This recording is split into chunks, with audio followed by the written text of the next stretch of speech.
When a person's health is at stake, just having good intentions are not enough. The advice should actually come from professionals and experts, not these fake professionals that are just health influencers and want to appear in algorithms. Today, on Proposition, we are opposing the rise of health-based influencing. Let me start with my setup. Firstly, what is health-based influencing? On proposition, what we think health-based influencing is that it refers to social media influencers like Pamela Reef, producing content that gives physical or mental health advice. This means it could be diet recommendations, fitness plans, mental health routines, wellness routines, advice, like mental health advice, etc. So, what do you mean about opposing the rise of this? So, we believe the society is worse off when more people are actually relying on these influencers for beneficial health than actually qualified professionals for health information. We're not saying that we are banning influencers.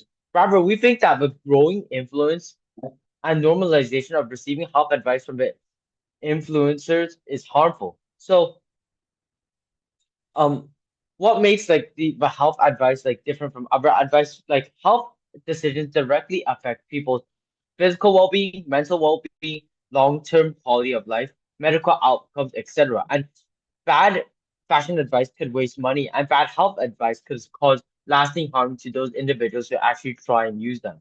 So now moving on to the status quo. The current status quo is that health content has become one of the largest categories on social media. Millions of people are receiving health advice through TikTok, Instagram, YouTube, and other platforms. Like one of them, the most popular being Pamela Reif. Secondly, influencers do not have uh greater reach than qualified professionals. Like they have greater reach than qualified professionals because many doctors or psychologists or uh physios and researchers don't really compete with influencers because they don't have that entertaining content and they don't have that much time to actually spend on the social media uploading consistent entertainment content. And thirdly, algorithms promote content that's actually more emotionally appealing, controversial, or sensational. So usually, platforms just push these health influencers more because it provides more entertainment value than those actual professionals. Three problems in this. Firstly, influencers often lack these professional qualifications like doctors or like psychologists or physios. And secondly, influencers are just profiting from promoting their products, sponsorships, and other things, and they're not actually trying to benefit citizens. And thirdly, the audience struggle to actually distinguish these influencers from actual professionals because a lot of times it's not tagged.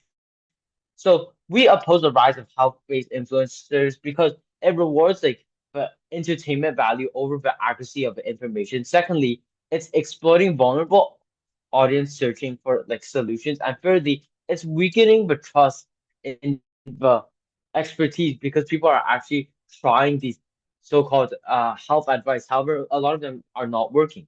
Now moving on to my arguments. My argument is that the rise of health-based influencing is actually just normalizing the spread of unverified health advice to millions of people, causing countless damage. So the premise to this argument is that social media rewards content that actually attracts attention rather than content that is scientifically accurate. So influencers are actually competing for views, and engagement instead of having the pure goal of helping people. As a result, instead of actually being incentivized to help people, they try to make dramatic claims to engage views. Like the simple and exciting answers perform better online than evidence-based scientific explanations on medical advice.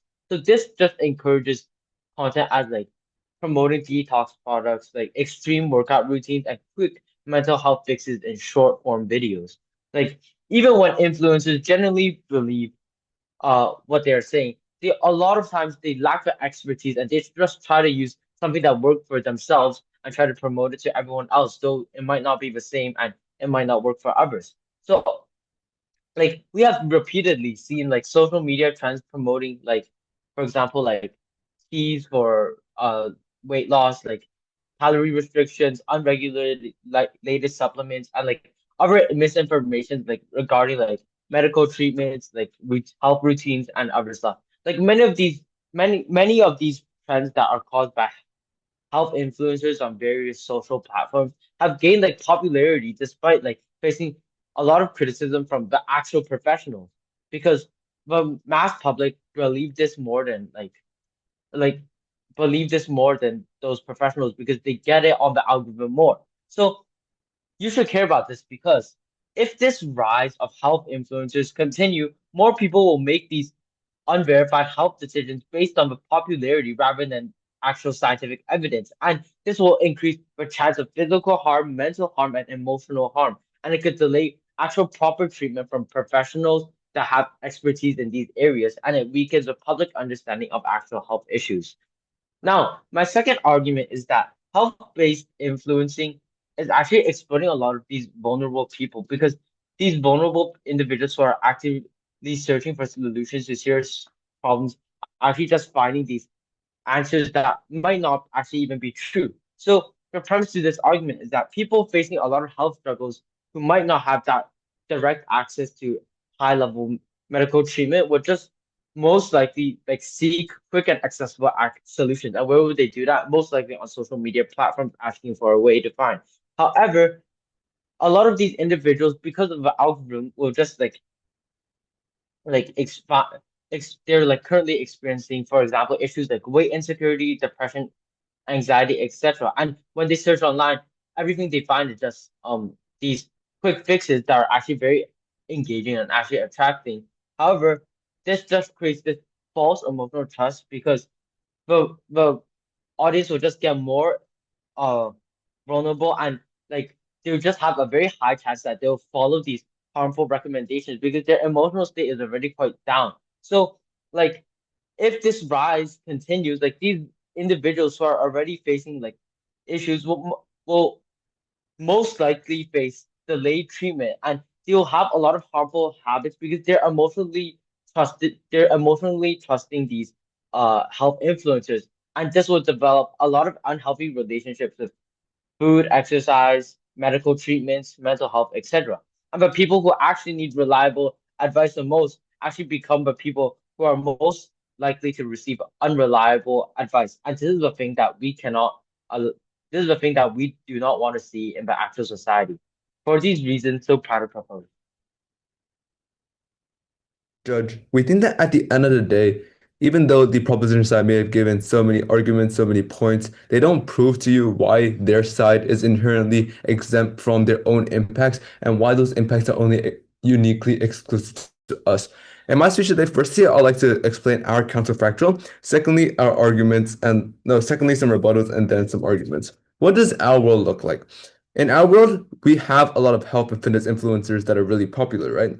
But we tell you that false information is very unlikely to occur. Why is this true? Firstly, we think that when false information is misinformation is happening, we think that normally the viewers or the people who look at these information will likely call these influencers out, and therefore we think that even if the influencers create this false misinformation, that these information will quickly be debunked. But secondly, we think that since influencers are trying to protect their own image and by gaining public trust, that they will try to spread as much real information as possible. We think that this is what the status quo will look like. Now let's go over some rebuttals. What are the two arguments that the proposition side bring you? Firstly, they tell you that there's going to be a lot of unverified healthcare. Why is this untrue? Two layers of rebuttals. Firstly, we think that using the same layer of reasoning for a counterfactual, we do not firstly inaccurate information is often pointed out by viewers. They're called out, meaning that these influencers will lose trust, and therefore sooner or later that nobody will basically trust these unverified or the influencers who spread misinformation. We think that that's number one. But secondly, we think that influencers trying to gain public trust and therefore they're trying to keep the information correct. Meaning that even though these influencers may not have the same medical degrees as doctors, they'll still try to keep the information correct. For example, by asking real medical experts by for example, a fitness influencer may do 20 push-ups or like tell you to do 20 push-ups a day. Is that really harmful? I don't think that there's any medical information that talks about it. We think that these influencers at the end of the day will try to use real information. But secondly, the argument of exploitation of vulnerable people. Firstly, we think that we have to define these vulnerable people, right? We think that these vulnerable people are either the poor people or the emotionally unstable people. we think that in either world, in either world, they will not be able or they cannot access these professional healthcare in the first place, right? Either because they don't want to be seen going to like a doctor, like they don't feel like they're emotionally stable enough, or they just cannot afford it, right? We think that since they cannot access these healthcare in the first place, it is better for them to at least receive some kind of semi-correct healthcare information rather than no information at all in the propositions world where there is no influencer or anything in the first, like not much at the first place. At the end of my rebuttals, I'd like to just point out that the proposition world doesn't really explain why their world is exempt from their own impacts, and therefore we think that their arguments don't really stand. What is my first argument? My first argument is that we have more accessibility for the poorer people towards healthcare and fitness. In the status quo, the problem with doctors, nutritionists, and gym coaches is that they're expensive, right? Meaning that unless people are very wealthy or that they are very desperate for medical attention, the average person will not go to these professionals on a daily basis. For poorer people especially, they are further not able to go to real treatments, go to these doctors when they have colds, sicknesses, or minor fitness needs, right? Within the on the opposition world, we can solve this. What is the solution? Firstly, we think that the internet has many free fitness routines, diet plans, and other sorts of solutions that can be easily accessed through TikTok and other social media. What this means is that there's going to be three benefits. Firstly, we think that the poorer middle class people can easily access this reliable, infinite information online as long as they have a phone, right? But secondly, we think that when people follow these plans, they are generally going to get better health, right? For So example, if I you fitness guy and you follow his fitness routine, we think that you're generally going to get more muscular, you're going to get healthier. But thirdly, we think that this is very time efficient and it's something that the propositions world cannot bring. Yes? There's Yes? plenty of resources online. Why can't these middle class people, overall general public, they just search for like professional guidance instead of watching these influencers online? We think that the information that you can access online is still relatively hard to process, right? There's going to be some technical terms, there's going to be some sort of thing that is much harder to understand. In the comparison, we think that these influencers are able to easily explain it, show you real life examples. For example, they do it in person for you or something like that. We think that is what makes it much easier to be accessible. What is the second argument then? The second argument is that we have better preventative treatment. The problem with traditional medicine is that it is a reactive care treatment, right? This means that doctors or these type of mental health professionals, they only treat you after you've gotten cancer or malnutrition or like some kind of mental disease, right? What this means is that doctor can only help you after you're sick. Note that it's after you're sick, right? What do we provide though? We tell you that social media can push for healthy habits on a daily basis, right? Such as drinking enough water, such as doing a good amount of exercise, such as eating healthy and well. We think that the mechanization for this is very simple. Two reasons why. Mechanizations. Firstly, we think that it can teach you clearly step by step, right? We think that when you're given the path, given like a layout to like a layout to what you can do, we think that that just makes incentivizes you to do it because it's that much easier, right? But secondly, we think that influencers form a positive peer pressure. For example, if you see a muscular influencer, then you're positively peer pressured into thinking, oh, I want to be this muscular as well. Let me just do some exercise. What are the benefits? Firstly, I think you have an overall healthier lifestyle. But secondly, we think that you're less likely to get diseases and have a need to go to the doctors in the first place, right? Let's go deeper though. Why is it that bad to go to the doctor in the first place? We think that firstly, medical treatment is the most expensive for those who are poorer, right? We think that because the poorer class people cannot afford these type of cancer treatments, we think that is the first that's the first reason why it is so important. But secondly, we think that since the wealthy and middle class are so educated on health and habits from their environment and education in the first place, but poor people aren't. We think that influencers social media can inform those who actually need this type of information and form these type of daily healthy habits in the first place. And that is why we think that this is so important. We win, Judge. We win this because we tell you on the impacts of scale, magnitude, and time as to why we outweigh on the opposition side, and therefore for these reasons we're very proud to oppose. Thank you. The whole premise of opposition's argument is that, first of all, these online influencers have proper expertise on the knowledge of healthcare or fitness.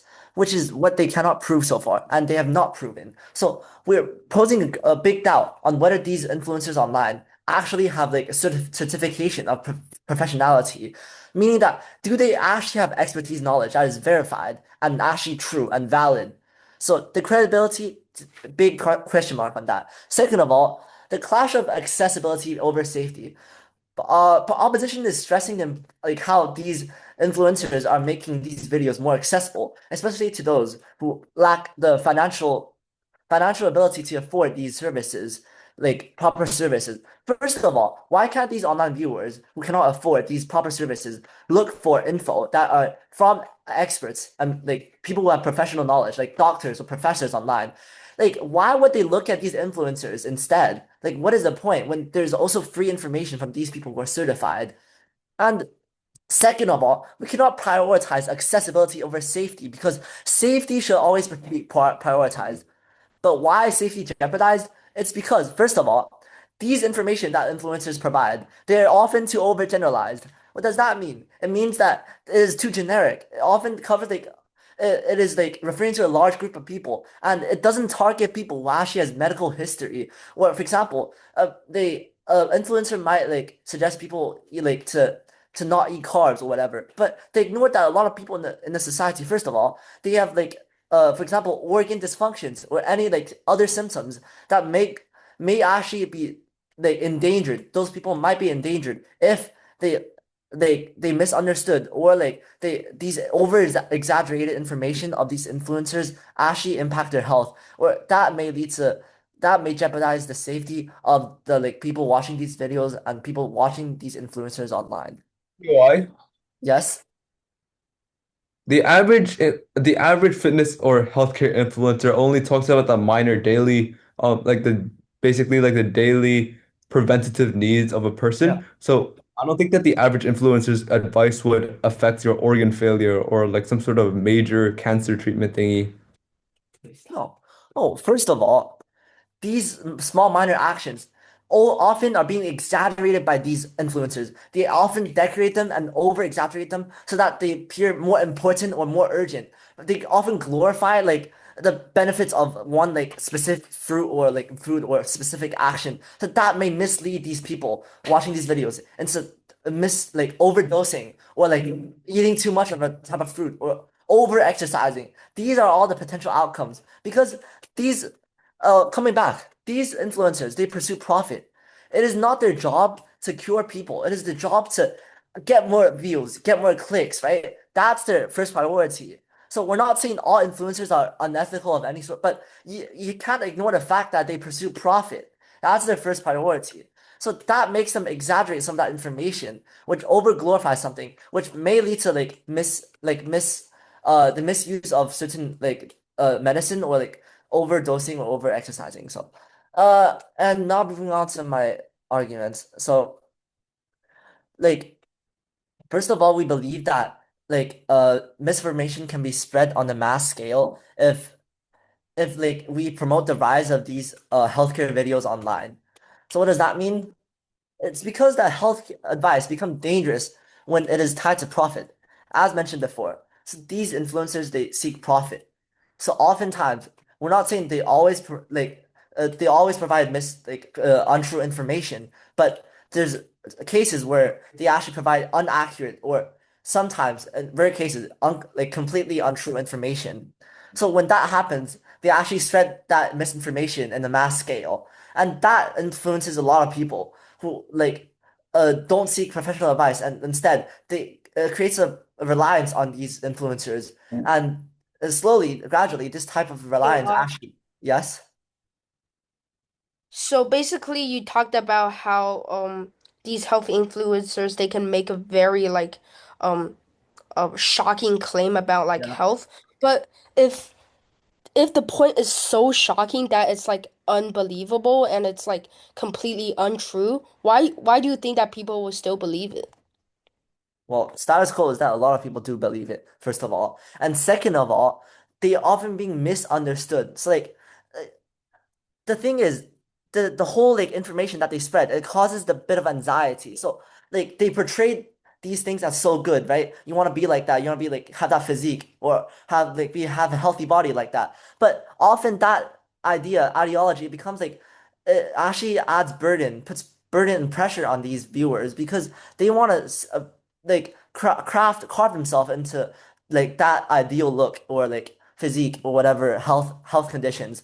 So that actually often leads to overdosage or over exercising, as I've mentioned. So, and second of all, these people watching these videos online, they are people who are not like having, they are people who lack expertise of healthcare or like fitness. They usually not lack knowledge in those fields. So it is questionable to whether they can discern what is right or wrong, or like whether the information is that truly credible. So they might just follow these influencers without further thought, without second thought. So that is also a point. And also adding on to the point of like it causing anxiety and toxic obsession. So like to get clicks on their videos, these influencers they need to get more eye-catchy and engaging content. So they often need to exaggerate the harmful effects or positive effects of some lifestyles or foods. So for example, they might say that standard food is like what severely damages your health. Oh, you can't eat bread. It's gonna like lead to like whatever negative health like uh issue or something. So this causes a mental health problem amongst these viewers. So that sometimes or often can lead to like anxious and extreme obsession with like being perfectly clean. So the moment when they eat a slice of bread or pizza, they actually feel the guilt. So this is more mass scale as the mental impact is wide. When more and more people like suffer, since it's the rise of these health-based influencing, more and more people will be impacted. And that is the problem. For all these reasons, proud to like propose. Thank you. In the current society, mental health is extremely stigmatized due to people being uneducated or they undermine the mental health issue. We believe that by the end of my speech today, we will prove to you that A, stigmatization is reduced, and B, people with mental health issues will be more understood and protected. Two things I'm going to do in my speech today. Firstly, some rebuttals to the previous speaker, and one extension on why health-based influencing can reduce stigmatization of mental health in the current status quo. So, firstly, on a rebuttal. Basically, the whole case coming from the proposition side is about how mental health, health-based influencing normalizes unverified health, and there will be more misinformation spreading, right?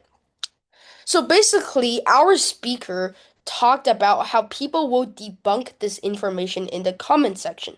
As I asked in my POI about if this information is so shocking, wouldn't people already believe in this? Like, the answer to this should be yes, but we believe that people are like incentivized to look at the comment section before they actually commit to doing something. And if the information is so shocking, there will obviously be people pointing it out in the comment section, right?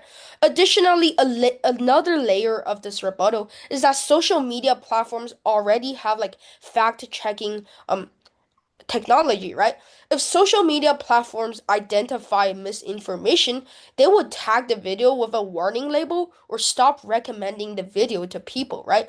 Additionally, many big influencers, they do research before they post a video. And most big content creators, like they try to partner with professionals such as doctors or therapists so that they get the most like true information.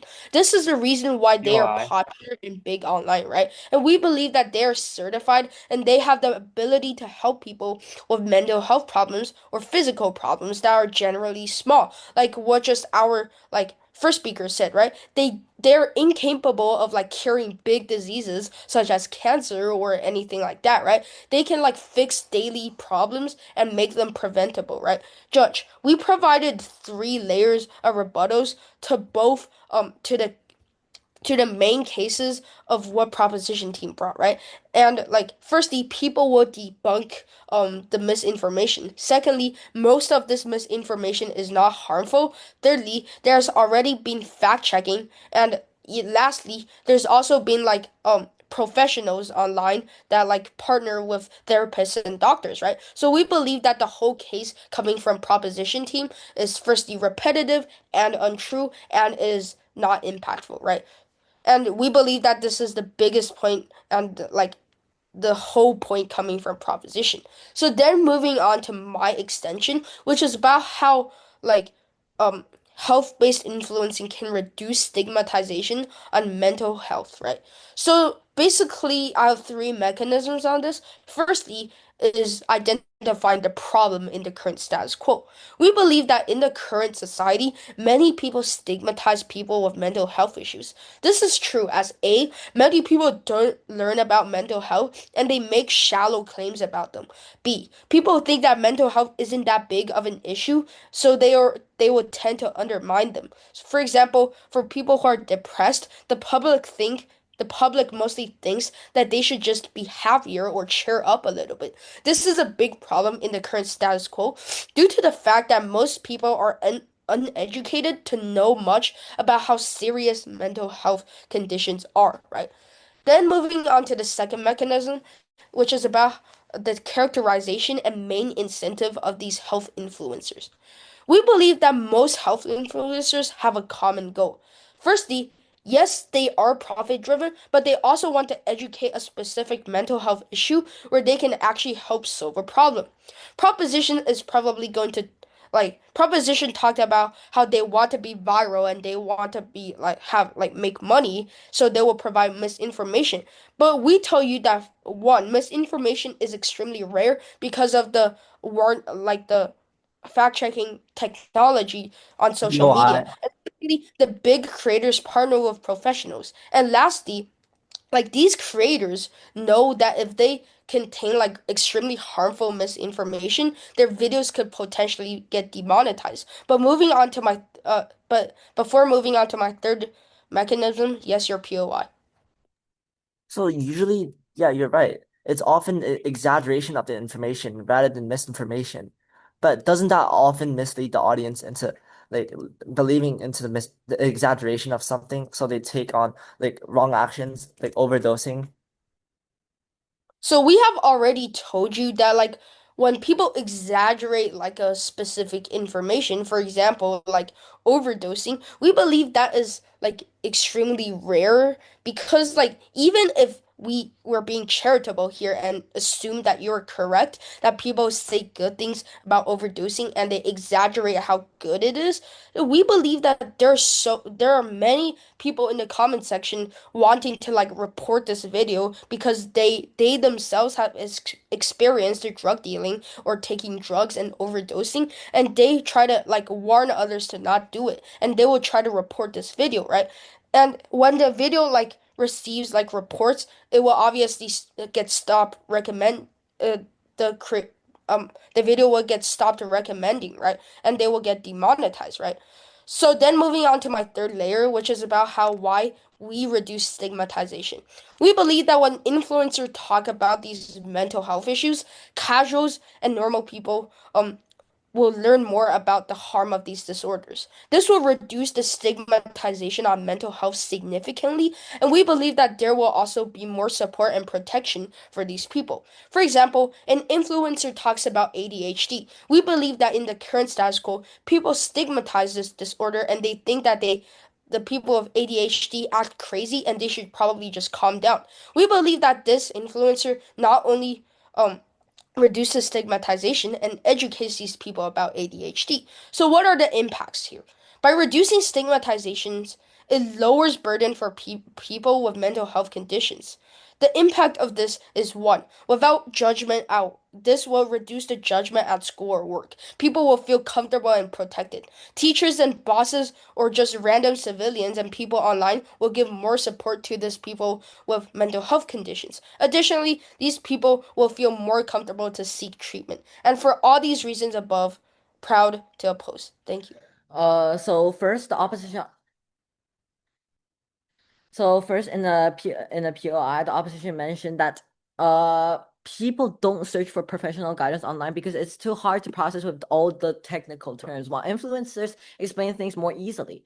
First, easy to understand does not mean accurate. A simple explanation can still be wrong, and misinformation is often more engaging precisely because it oversimplifies complex issues.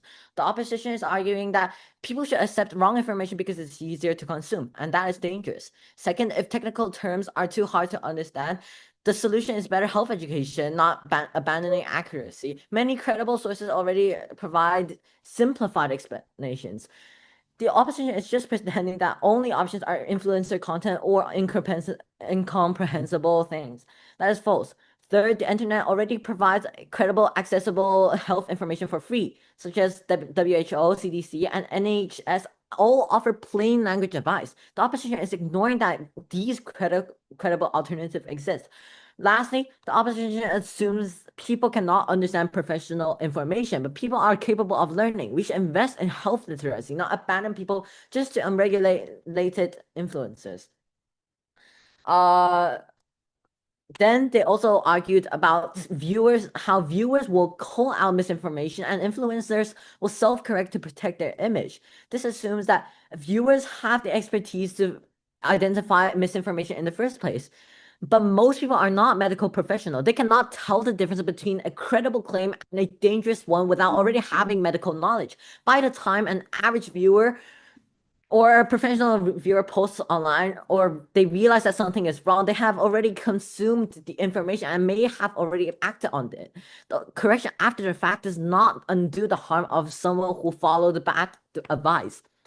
The opposition also claims that influencers will self-correct because they want public trust, but this ignores the financial incentives that dominate the influencer economy. The data shows that 96% of health misinformation spreaders profit from spreading false information. When profit is on the line, reputation comes the second. And even if an influencer self-corrects, the correction rarely reaches the same number of people as the original post, as the damage is already done. Second, they argue that vulnerable people cannot access professional healthcare anyway, so semi-correct information is better than nothing. This is a dangerous and patronizing argument. First, semi-correct information can still cause serious harm. A person with health condition needs accurate information, not partial information that might make their condition even worse. Second, there are free, credible alternatives available, as we talked about before, like those government health websites, like WHO and other sources provide accurate evidence-based health information for free. The opposition is pretending that the only alternatives are influencers, which is not true. Third, the assumptions that vulnerable people should accept dangerous advice because they cannot afford doctors and abandonment of responsibility. Lastly, they argued that they also argued how proposition's world is not exempt from its own impacts. The opposition claims that we have not explained why our model would be different, but we have. Our model does not ban influencers, it labels and regulates them. In our world, health content is already clearly marked as medical advice or entertainment. In our world, platforms are held accountable for the content they promote. In our world, vulnerable people are not left to sort through the sea of unverified advice. The proposition model offers nothing but hope that the market will self-correct.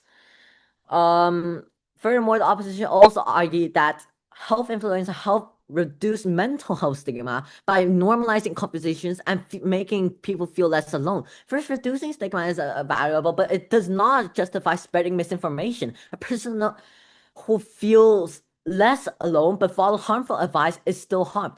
The opposition is trading emotional comfort for physical safety. Second, reducing stigma does not require unregulated influencers. Credible mental health organizations already work to reduce stigma through evidence-based campaigns. The opposition is defending misinformation in the same name of stigma reduction, which is a false trade-off. Third, the data shows that health misinformation causes real harm. 61% of TikTok health videos contain misinformation. 60% of fitness advice is misleading. 36% of young adults said that influencer content made them more anxious about their health. Now moving on to the clash wing. So the first clash we believe is about the accessibility vs accuracy. So what opposition said that was influencers make health information accessible to people who cannot afford doctors, especially poor community. They fill a gap that the healthcare system has failed to address. Without influencers, these people will have no health information at all. However, but we say that accessibility without accuracy is dangerous. A poor people who follow harmful advice may end up in worse health than if they have done anything. As we talked about before, the internet is already filled with credible sources that are free and if the opposition truly cares about accessibility, they should talk about expanded healthcare access. So we went on this clash because providing dangerous information is not better than providing no information at all. Now, the second clash is about empowerment vs exploitation. They said that influencers empower people to take control of their health by making information relatable and motivating. They provide step-by-step guidance that makes healthy habits easier to follow. However, the commercialization of health is not empowerment, it is exploitation. 96% of health misinformation super spreaders profit from spreading these information. We win on this clash because when someone profits from your health anxiety, they're not empowering you, they're just exploiting you. The opposition model cannot prevent exploitation because they have no accountability mechanisms. The third clash is on relatability and credibility. What the opposition said that is that all influencers are relatable and sorry, I don't need. Moving on, the fourth clash is about the self-regulation vs accountability. So we went on this clash because waiting for a market to correct itself means to accept the harm in the meantime. We need the accountability, not the hope. The last clash is on stigma reduction vs misinformation harm. The opposition claimed that health influencers reduce mental health stigma by normalizing conversations, and people with mental health issues feel less alone.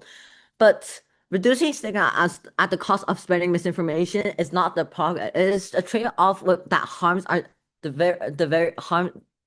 the very people the opposition claims to help. So we win on this clash because you cannot use a good outcome to justify a bad outcome.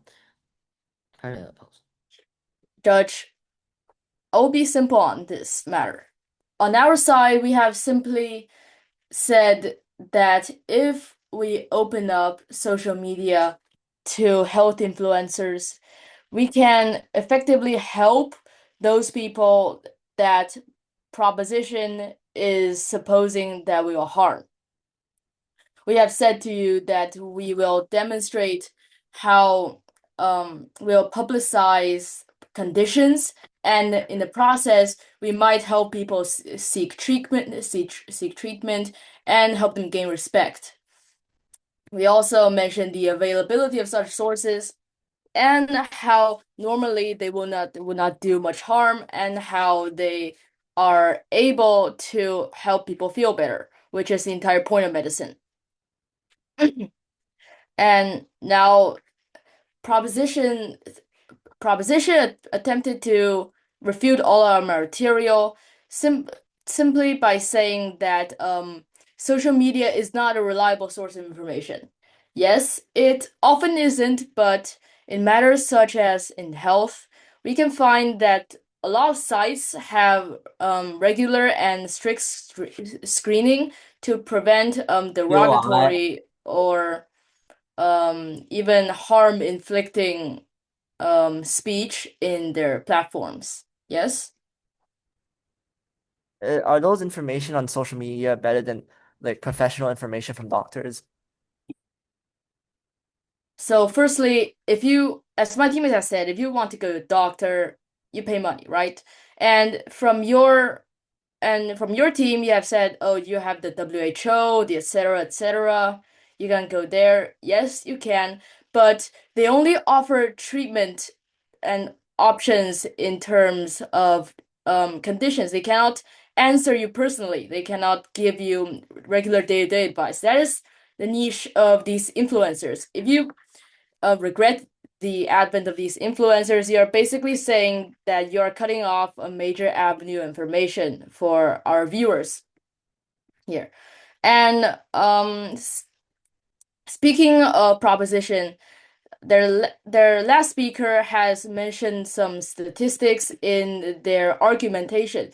We would like to point out that we find it suspicious that they have such statistics in their speech. But continuing on my speech. And so to be simple, the first clash would be reliable information on the part of doctors and establishments, and availability versus availability on the part of our influencers. Our team has said that, and quite correctly, that such reliable information usually takes a lot of time to read or even to find it, and it is not suitable for everybody to read. And besides, it is not suitable for you if you simply want to be healthy, because most of these establishments are there to treat illnesses. And hence, the first clash was won by our team. And in the second clash, we have mainly said that social media gives support and publicity to rare and perhaps even common conditions, and such reduces stigma and increases respect for these victims. And once again, Proposition has offered their stance that establishments have more reliable information. Yes, they do, but they are unable to publicize information the way social media is. And if we were to take their case at the best, and social media is already fraught with misinformation, then we would still win this clash, because as we have said, most sites have screening measures to prevent extremely derogatory or xenophobic speech from being uploaded, and hence there will be no drastic way these influencers could take to harm our patients that are afflicted with these conditions. And hence we have also won the second clash. And I feel that it's worthy to note that Proposition's main material is centered around that reliable information is more important than anything. And we would like to say that that is wrong, because they are firstly assuming that social media is the perpetrator of false information. And that's slightly true in a sense, but as we have repeatedly stressed, and I would like to say once more, screening measures prevent these types of things from happening, at least in drastic situations. And because they have only offered this piece of significant counter material, we feel like our team with its arguments has won the entire debate quite forcefully.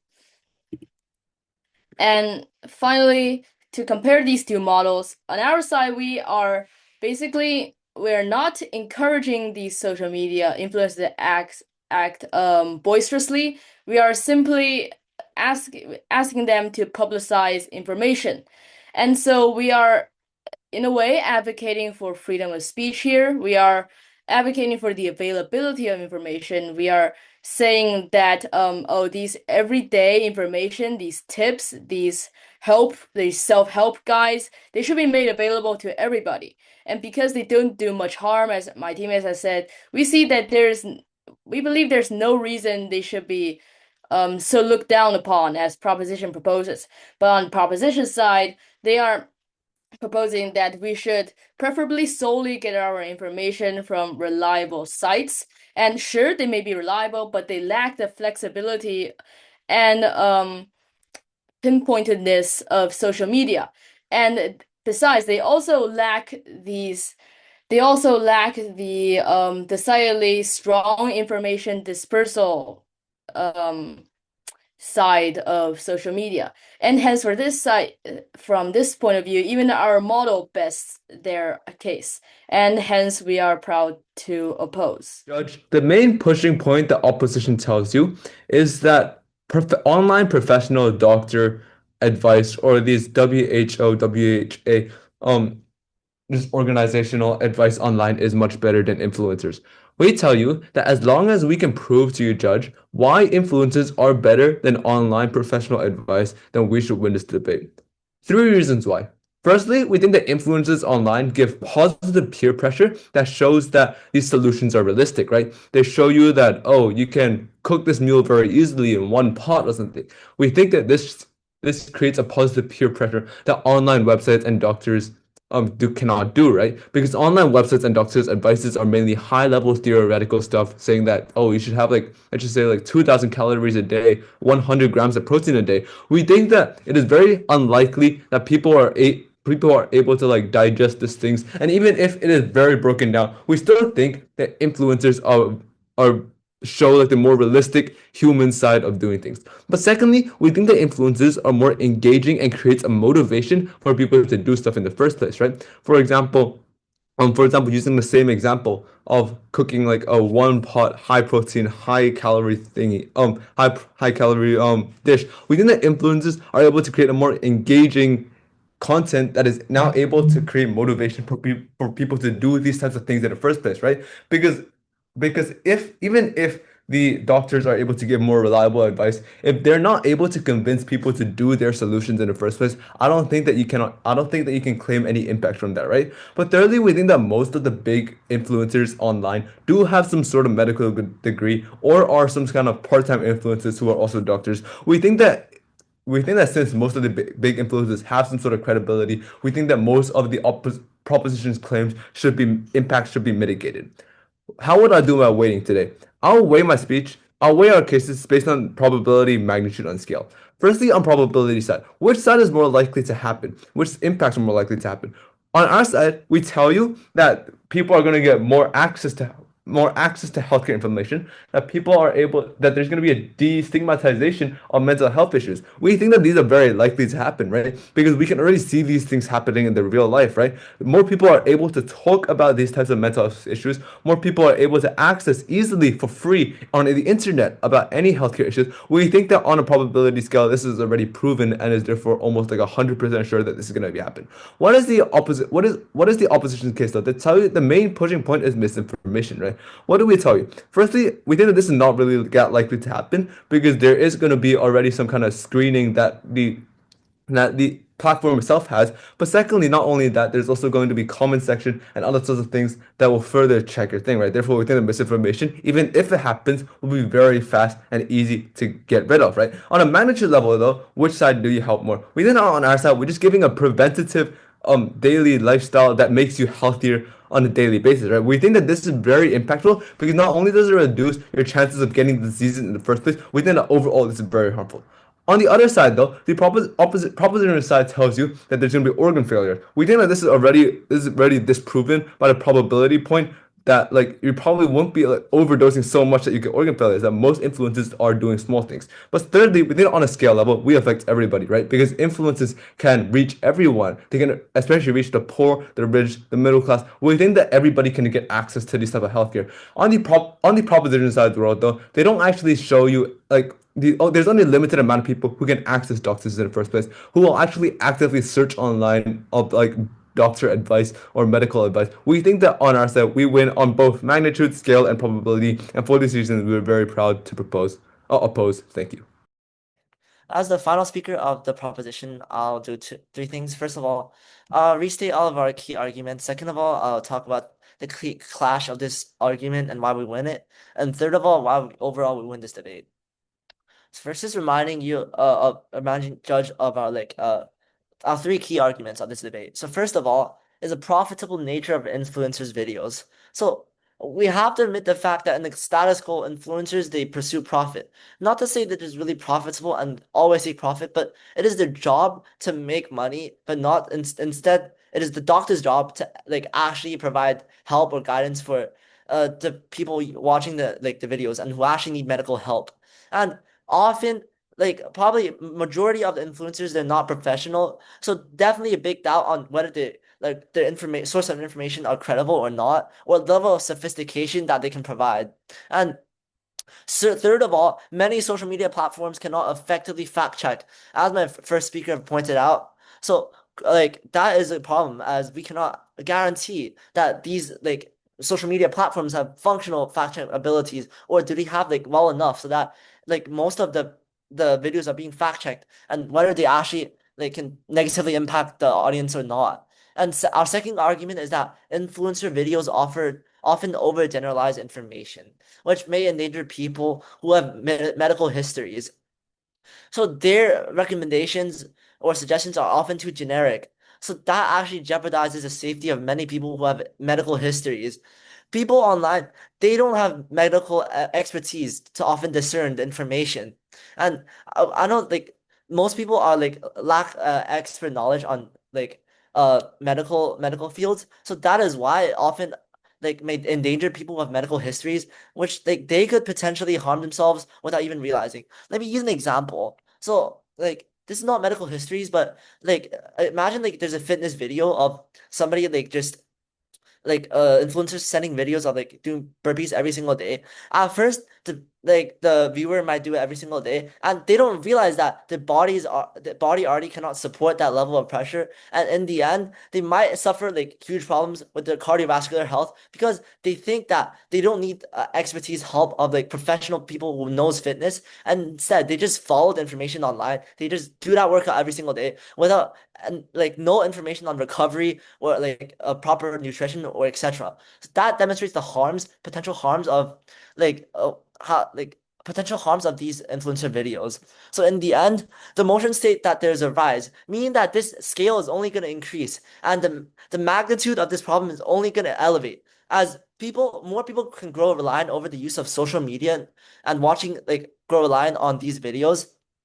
And in the end, people adopt wrong lifestyles or habits without even realizing it because they think they're doing the right thing and they think that they don't need proper guidance.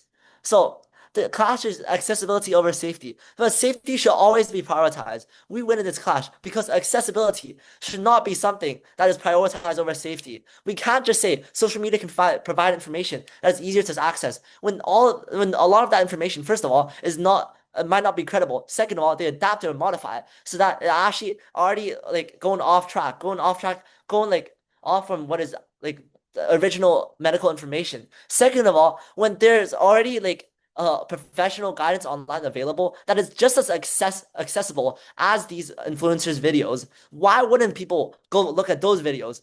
Can't doctors explain things in plain words? The opposition keeps on assuming that doctors overuse those jargons and technical terms. But in reality, doctors know their things definitely more than those influencers, which means proves that they have the ability to explain things. So that is why their framing doesn't stand, and we win in all clashes. And for all these reasons, proud to propose. Thank you.